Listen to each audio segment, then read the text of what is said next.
رجعنا مع حضراتكم مرة تانية مشاهدينا، وفي ضيافتنا وضيافة حضراتكم دكتور مصطفى فرغلي عثمان، خبير التنمية الإدارية والبشرية. صباح الخير على حضرتك. صباح الخير يا فندم. أهلا وسهلا بحضرتك. اهلا بيك يا فندم. ما في شك ابدا ان مصر من الدول اللي حافظت على منظومه القيم بتاعتها او وضعتها منذ الاف السنين الحقيقه. يعني يمكن احنا شفنا برديات وشفنا نقوش للفراعنه بيتحدثوا عن القيم وكيفيه التعامل سواء ما بين افراد الاسره الواحده او ما بين افراد المجتمع، والتاكيد اصلا على فكره بناء الاسره اللي هي المنبع الاول لقيم كل واحد فينا.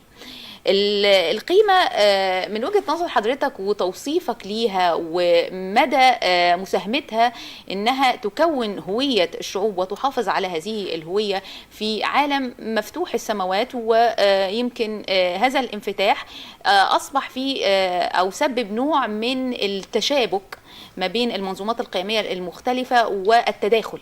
فيمكن أصبحت دلوقتي القيم المعروفة سواء العرفية أو الدينية أو القانونية اللي كانت بتفرد أو بتميز كل مجتمع عن الآخر أصبحت يعني بتتراجع قليلا، ويذوب العالم كله تقريبا في منظومة واحدة نظرا لهذا الاتصال المباشر والشديد جدا. هو انا معلش انا ليا تحفظ على بعض الاشياء ان فضل. القيم اصلا لو انت حضرتك شفتيها او بحثتي كلمة قيم في مصدرها اللغوي هتجد انها المعين المطلوب للاستقامة او الاعتدال او الصيانة او الحفظ. لو انت شفتي او حللت الالفاظ الاربعة دول هتجدي ان القيم دي هي مهمة جدا عشان الانسان يستقيم، يعتدل، يستوي، يحفظه. فاذا القيم هي مش من صنع حد وما بتختلفش من مجتمع لمجتمع، لكن ممكن نقول الاعراف هي اللي ممكن المعنى القريب للقيم. وفي عرف حضرتك ممكن يصنف عرف سيء وعرف يحافظ على، لكن في حد ذاته لكن بتتدخل الأعراف في تشكيل القيم العامة ولا لا هو القيم عامة يعني قيمة كالصدق. يعني دي قيمة، القيم المجردة حضرتك تقصد؟ قيم مجردة. فهي دي أصلا لو احنا شفناها في المصدر اللغوي بتاعها هنجد أنها المعين التي تستقي منه الاعتداء أو المعين الذي يستقي منه الحفظ والصيانة. إذا القيم دي موجودة في يعني بالظبط زي ما أنا ليا واحد زميلي دايما يقول لك أنت لما تيجي تشوف جهاز ما بيأديش الغرض منه فرجع ظروف تشغيله. فأنا من وجهة نظر القيم دي هي ظروف التشغيل عشان تبقى الجهاز يؤدي الوظيفة المثلى بتاعته. ظروف التشغيل يعني في عوامل معينة ممكن تأثر عليه. هي القيم انت كشخص لو انت، ولذلك انا بسميها دايما انها السوفت وير بتاع البني ادم. يعني البني ادم ده لو عنده برامج، لو انت شفتي مثلا الفرق بين نسخة اصلية ونسخة تشغيل مضروبة ماشي، فحضرتك بعد فترة من الفترات هتلاقي نسخة تشغيل ضربت وحدث خلل. يبقى هي القيم زي ما احنا بنوصف بالظبط تماما انها المعين اللي بتستقي منه الاعتدال. اما من حيث التعريف اللغوي للقيم او لمنظومة القيم فهي مجموعة المبادئ المتناسقة التي تأتي في اطار واحد من اجل تحقيق اهداف محددة من الانسان والمجتمع. ده تعريفها الشامل، بمعنى ان انا ممكن ما اقسمش القيم حسب حاجه مبادئ معينة. متناسقه لتحقيق اهداف محدده اللي هي فيها الاستقامه والاعتدال زي ما احنا قلنا المصدر اللغوي للكلمه، اللي هي اهداف يعني ممكن نقول ان هي تتماشى مع الفطره اساسا. مع الفطره. الله يفتح عليكي. يعني اذا عاوزين نقول ان الانسان ده وجد في هذا في على ظهر البسيطه من اجل مهمه معينه. لأداء هذه المهمة المعينة ربنا خلق مجموعة من القيم زي الصدق، زي التعامل مع الأشخاص، زي التعاطف، زي ما احنا هنشوف بعد كده.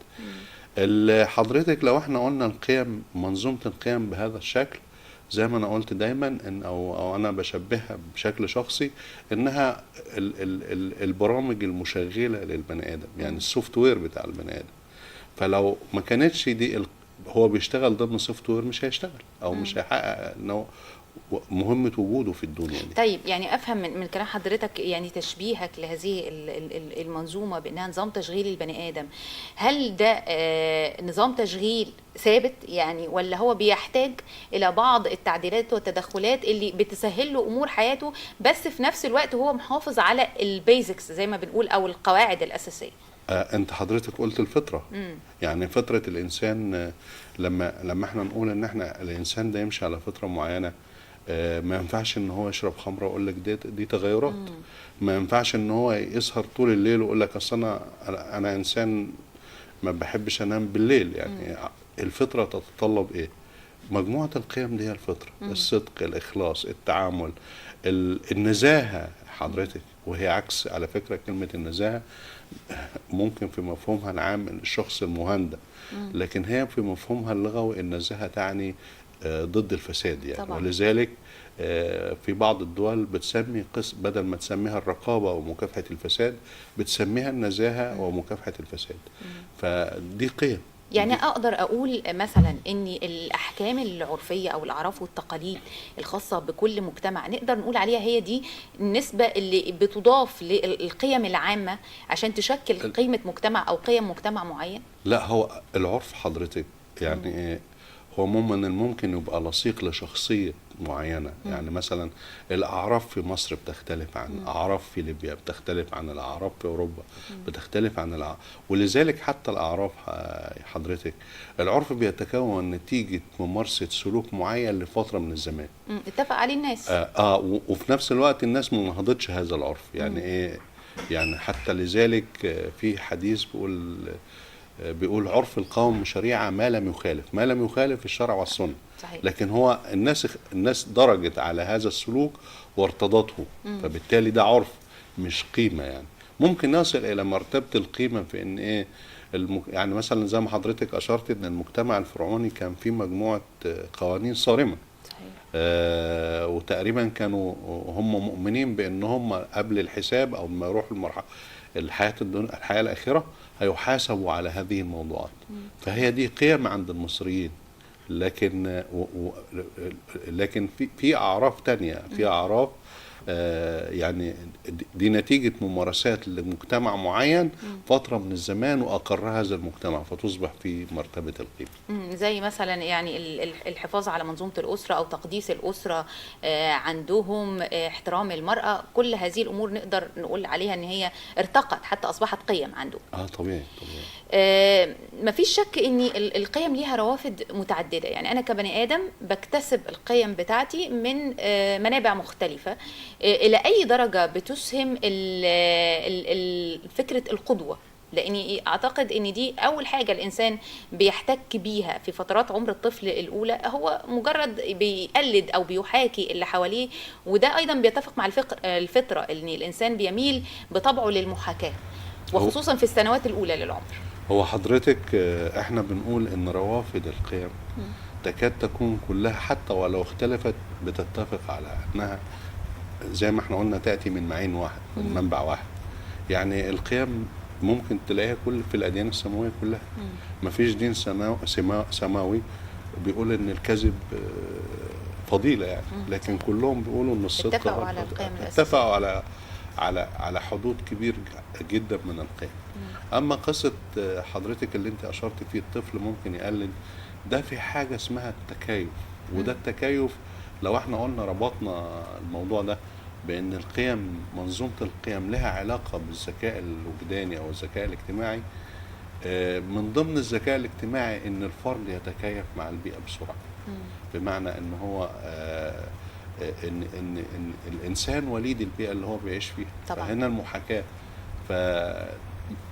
فالناس اللي هم أصحاب الذكاء الاجتماعي الوجداني أو الذكاء العاطفي الأكبر اللي هو بتجد ان هم يعني دايما ما بيعرضوش التغيرات، بيتكيفوا مع البيئة في ظل يعني احنا لو احنا عرفنا الذكاء العاطفي هنجد ان هو فهم الشخص لمشاعره وأثرها على الآخرين ودراسة العالم من حوله مع فهم رغبات واحتياجات الآخرين. يعمل توازن ما بين الاثنين. ولذلك هنا حضرتك دي بيسميها الذكاء العاطفي، والقدره عشان احقق القيم اللي انا محتاجها.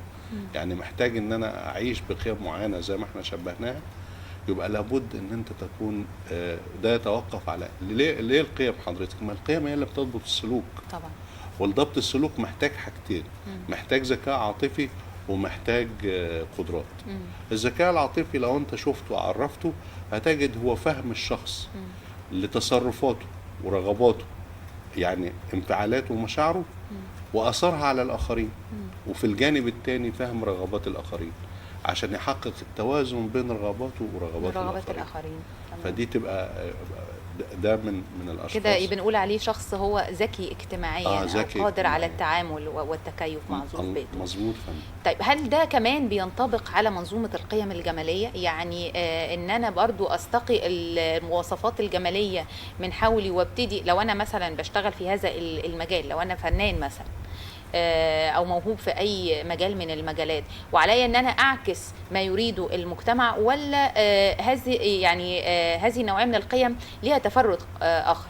لا، هو حضرتك انا عاوز اقول لك ان سنه الحياه اللي هي تغيير، وما ينفعش ان احنا نعيش بنسخه واحده من فرد واحد يعني، والا كان الاختلاف مش موجود في الكون يعني. والاختلاف هو من اجل عماره هذا، حتى في اختلاف الرؤى واختلاف الاتجاهات واختلاف العقائد، ده من اجل يعني ربنا شرع ده سبحانه وتعالى عشان يبقى في اعمار للكون بالاختلافات دي. انا مش يعني عاوز اقول ان الشخص برضه ما يبقاش معناها نسخه مكرره، لكن هو القدوه. انا عايز ابقى في مكان معين، فبشوف القدوه بتاعت المكان ده او الناجح في هذا المكان وانا احكيه، بس ما بقاش زيه صوره كربونيه، لكن ابقى يعني على اقل تقدير ابتدي من حيث انتهى، عشان ما تبقاش الحلقه يعني في خطوات معاده وده على نفس الوقت والمجهود يعني. الحقيقه اني الكلام عن القيم يعني مستمر مع حضرتك، بس اسمح لنا نتوقف مع هذا التقرير عن اعمال الرصف وتطوير الطرق في مدينه ملاوي، ونرجع لكم مره ثانيه.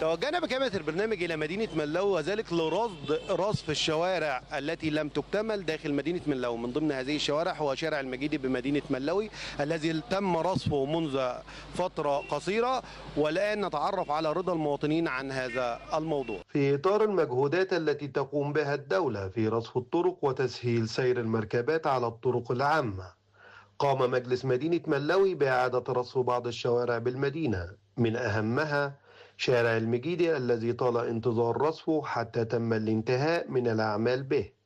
وهذه المجهودات التي يقوم بها مجلس مدينة ملاوي لخدمة المواطنين تعمل على تحسين الخدمة المقدمة في كافة المرافق الحيوية بالمدينة. بنتكلم عن رصف الشوارع الرئيسية والداخلية داخل مدينة ملاوي، هل سهلت عليك كقائد مركبة عملية السير داخل المدينة ولا؟ أكيد. تنصح بعض المواطنين اللي زي حضرتك اللي هم مثلا بيركبوا دراجة نارية ان هو يعمل ايه في عملية السير، نظرا انك انت لما الطريق ابتدى ان هو اترصف هو ممكن يمشي بأقصى سرعة؟ لا، عدم السرعة المحددة ليه بالنسبة للمكنة، بالنسبة للتاكس بتبقى أحسن وأفضل يعني. أنا شغال دليفري بس عادي، أنا مش بجرس جوي. العملية إنك أنت تقدر بقى توصل طلبات أكتر. أحسن وأفضل بكتير. على المكنة بكتير جدا، المصاريف قلت بتاعت المكنة. مفيش. ايه رايك في الرصف اللي حصل ده؟ المطبات تتعمل مطبات. فين الاماكن اللي ممكن يتعامل فيها؟ زي في المجيد هنا مثلا، ممكن تاخد لحد المزرعه تبقى بسرعه واحده. طب ما تحصل حوادث اكيد، لو فعل صغير بيعدي الطريق وانا مش شايفه ممكن اخبطه. يعني انت قصدك انك انت ممكن يكون في مطبات على مداخل ومخارج الشوارع كل مسافه بس يبقى في مطب بس. بنتكلم عن عمليه رصف الشوارع الرئيسيه والجانبيه داخل مدينه ملاوي، هل دي سهلت الحركه المروريه عليك مبشر جدا. يعني احنا بنلمس، يعني انا من الصعب انه ترضيني اشياء، لكن الفتره الاخيره ابتديت ارضى وابتديت احس بان في جديد داخل مدينه ملاوي، لان ده خارج مدينه ملاوي انا ما يهمنيش وما يلزمنيش، لان لازم الخدمه توصلني انا. فطالما ابتدت توصل الخدمه في ملاوي يبقى ابتديت استفيد. الشوارع كويسه، سيوله مرور، المواقف الجديده حاجه كويسه. الرصف يعني بحس ان الطبقه الناعمه كويسه وفيها نوع من، يمكن احنا اول مره نشوف ان الرصف كان موجود طبقتين. كويس. يعني شارع المجيدي ده والشارع الجلاء طبقتين، ملاحظ ان هو على اساس ان كثافه مروريه، وده طبعا بيديني يعني زي ما تقول فتره عمر افتراضي اطول.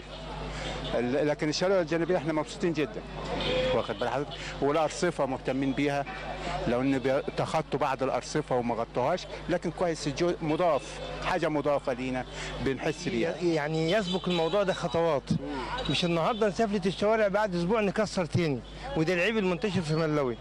يسفلت، يعملوا تليفونات، يعملوا يعني حياة. طب اعملوا كل اللي انتوا عاوزينه قبل السفلته. يمكن سبب رئيسي في تاخر، احنا طبعا راصدين الموضوع من بدايته، في تاخر رصف شارع المجيدي هو الانتهاء من جميع الاعمال، سواء اعمال كهرباء او انترنت، جميع الخدمات تنتهي قبل الرصف، بحيث ما انا ما اصرفش فلوس على البلد النهارده وبعد شهر الغي او اكسر الشوارع تاني، يبقى انا خسرت المال ده كله.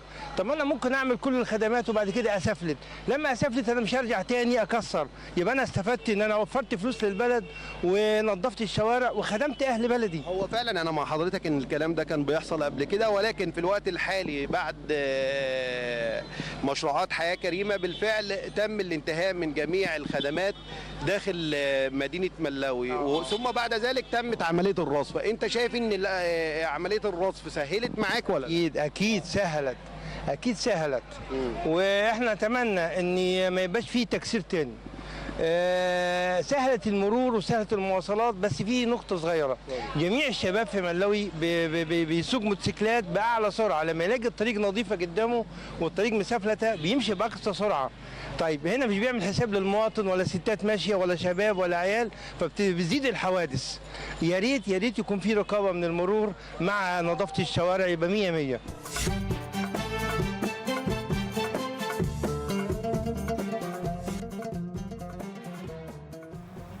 رجعنا مع حضراتكم مرة تانية مشاهدينا، ولسه مكملين كلامنا معاكم عن منظومة القيم مع دكتور مصطفى فرغلي عثمان. دكتور، أثناء إذاعة التقرير كنا بنتكلم عن فكرة مدى التزام الإنسان بقيمه في مختلف الظروف. يعني أحيانا بنلاقي بعض الأشخاص عندهم التزام ديني وأخلاقي معين، ولكن بيحصل إنه في توافيق وتباديل زي ما بنقول حسب ما يقتضيه الموقف، هو بيطبق هذه القيمة اللي هو مؤمن بيها أو لأ. إزاي أنا كإنسان ممكن ألزم نفسي يعني ضمان او الزم نفسي بالسير على المنظومه القيميه اللي انا حددتها لنفسي واستقيتها من الفطره واستقيتها من الاديان واستقيتها من الاتفاق المجتمعي في كل الظروف؟ ايه الحافز لده علشان يخليني التزم طول الوقت حتى لو ده لا يتماشى مع مصلحتي الشخصيه في موقف معين مثلا؟ الحوافز كتيره حضرتك، من ضمن هذه الحوافز انك انت بتبقى شخص ليك حضور اجتماعي، لان القيم دي بتخليك انت بتتصل بشكل جيد جدا مع الاخرين اللي انت يعني انت عضو في المجتمع. فبالتالي لما انت ما توجدش هذا الاتصال بالاخرين، لما تستشعر الاخرين ان احنا زي ما قلنا في الفاصل، ان انا لما اكون متصل مع اخر ويستشعر في اتصالي بيه ان انا متعالي، ان انا سلبي، ان انا بديله اوامر، فبالتالي الاتصال بيبقى مقطوع، فانا خسرت المجتمع المحيط حولي. ودي من النتائج اللي هي ممكن تترتب عليها لو انا اجريت هذا الاتصال مع اكتر من شخص فبقى بالتالي اتعرض الى العزله في المجتمع، ودي ليه اثار سلبيه جدا عليا من ان انا هذا العقاب نتيجه الاتصال عدم الاتصال الجيد، ببقى اتعرض لبعض الامراض النفسيه المترتبه على العزله، فبالتالي يبقى مش سليم نفسيا. الشخص اللي هو لابد ان هو بيحرص على تطبيق منظومه القيم من روافدها المتعدده الدينيه والفطره والكلام ده كله، بيجد ان هو شخص بيحقق نجاح على المستوى البعيد، ناجح.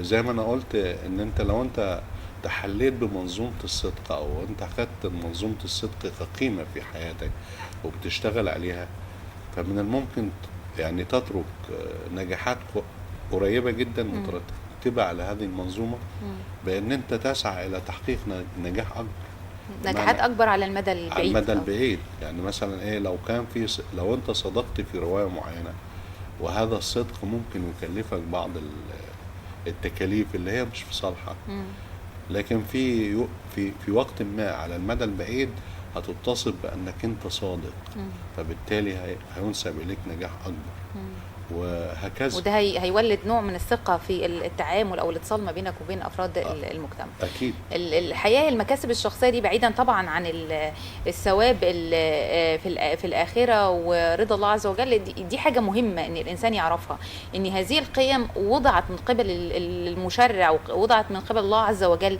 لضمان سعاده الانسان وراحته النفسيه ورضاه عن نفسه وعن حياته بشكل عام. يعني بيخلينا طول الوقت حاسين بالراحه وقادرين كمان لما الانسان يشعر بالاستقرار والرضا بيقدر ان هو يعطي. هو حضرتك ايما شعور يطاهي انك انت تبقى راضي عن نفسك؟ يعني لا شعور ده طبعا. ده سلام نفسي رهيب يترتب عليه. مش احنا قلنا بصي حضرتك، تجنب كل الامراض الجسديه، بمعنى انك انت راضي عن نفسك معناها انك انت تستطيع التحكم في مستوى التوتر في حياتك. انت التوتر اللي بنعاني منه كلنا، اللي كل الناس بقت تشتكي منه دلوقتي. طبعا.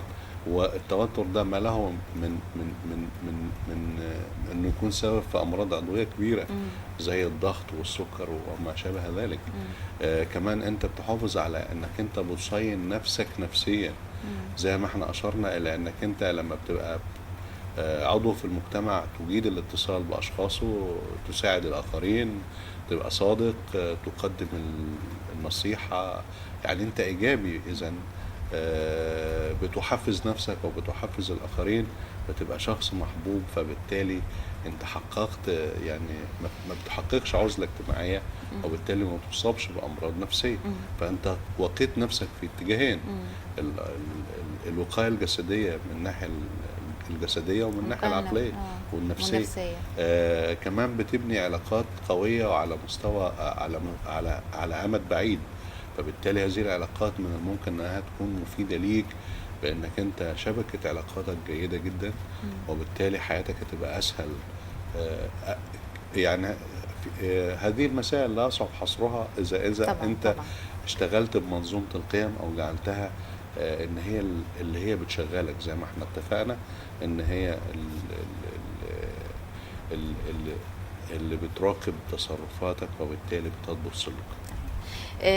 زي ما حضرتك قلت في مجمل كلامك ان منظومه القيم من المفترض ان هي منظومه ثابته بتتماشى مع الفطره الانسانيه، لكن بيحدث بعض التدخلات او الاضافات اللي ممكن نقدر نقول عليها قيم مكتسبه نتيجه طبيعه البيئه. يعني احيانا سلوك يتفق عليه الناس ويرقى لمستوى القيمه زي ما قلنا. في الأجيال اللي بنسميها الأجيال الجديدة أو صغار السن بتتدخل وسائل أو مؤسسات مختلفة جدا في تشكيل منظومة القيم عندهم بعيدا عن الثوابت. احنا بنتكلم على الجزء المتغير منها بكل تأكيد وسائل الإعلام، اللي مفيش شك ان هي ليها دور في تكوين الوعي الجمعي وتوجيه الرأي العام بكل تأكيد ناحية قضايا معينة أو مواقف معينة. إلى أي مدى بتؤثر هذه المؤسسات أو بتتدخل في تشكيل هذا الجزء من القيم اللي بنطلق عليه القيم المتغيرة؟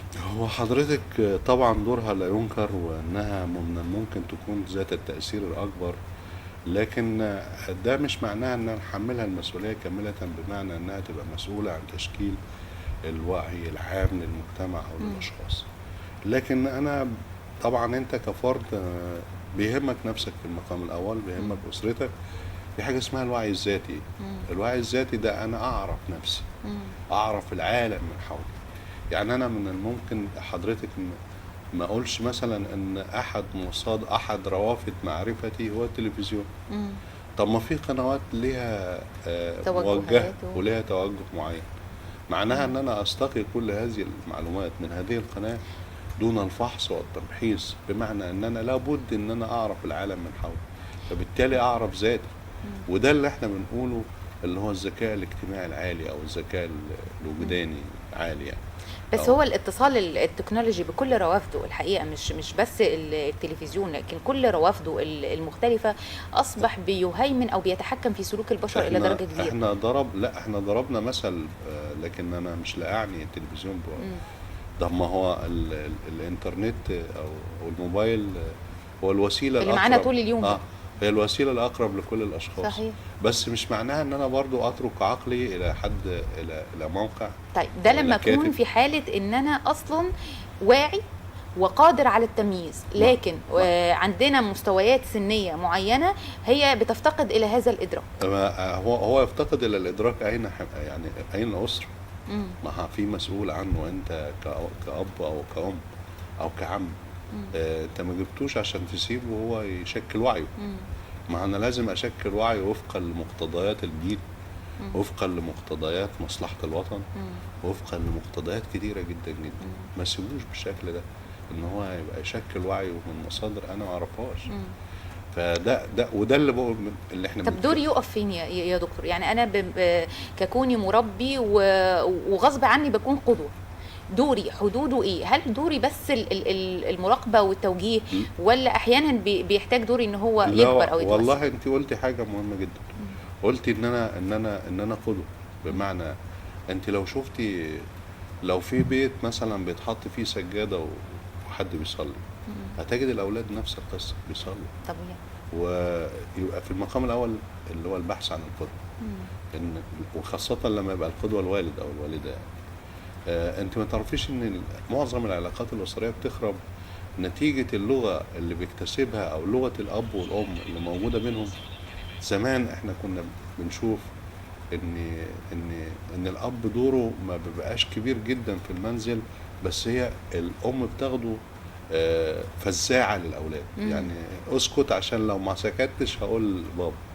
على الرغم ان ممكن يكون بابا ده راجل طيب، بس هي لازم تخلي في اللي في مصدر قوه للتدخل، هو شخصيه بتضيف لشخصيه الاب شخصيه كبيره.